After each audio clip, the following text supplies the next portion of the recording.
Hello friends, சேப்பங்கிழங்கு புளிக்குழம்பு எப்படி வைக்கிறதுன்னு பார்க்கலாமா? அதுக்கு ஒரு கடாயில் எண்ணெய் ஊற்றி கடுகு, வெங்காயம், கருவேப்பிலை போட்டு நல்லா வதக்கி விட்டுக்கிறேன். வெங்காயம் வதங்கி வரும்போது நசுக்கி வச்சுருந்த பூண்டு சேர்த்துக்கிறேன். இந்த குழம்புக்கு வந்து பூண்டு நசுக்கி போட்டால் தான் வாசனையாக நல்லாயிருக்கும்.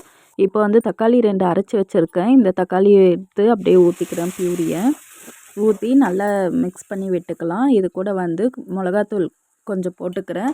அப்புறம் சாம்பார் பவுட்ரு வீட்லேயே அரைச்சி வச்சுருந்தேன், அது கொஞ்சம் போட்டுக்கிறேன். இது வந்து சேப்பங்கிழங்கு தோல் சீவிட்டு ரவுண்ட் ரவுண்டாக கட் பண்ணி கொஞ்சம் தண்ணி ஊற்றி உப்பு மஞ்சத்தூள் போட்டு வேக வச்சுருக்கேன். அதுலேயே கொஞ்சம் மிளகாத்தூளும் போட்டிருக்கேன்.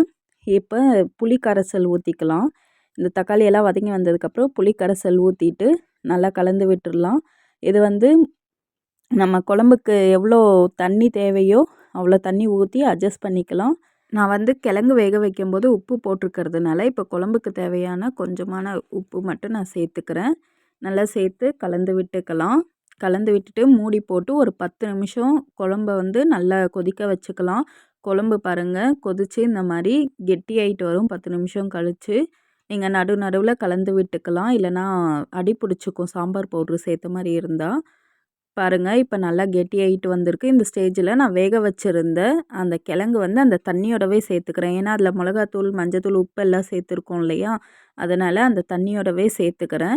மறுபடியும் இது வந்து மூடி போட்டு ஒரு 10 நிமிஷம் நல்லா கொதிக்க விட்டுக்கிறேன். நல்லா கொதித்து கொஞ்சம் கெட்டியாயிட்டு வரும். பாருங்கள் இந்த ஸ்டேஜ் வரும்போது நம்ம வந்து கேஸ் ஆஃப் பண்ணிக்கலாம். அவ்வளோதாங்க, சேப்பங்கிழங்கு புளிக்குழம்பு ரெடி. சூப்பராக இருக்குங்க. ட்ரை பண்ணி பாருங்கள். பாய்.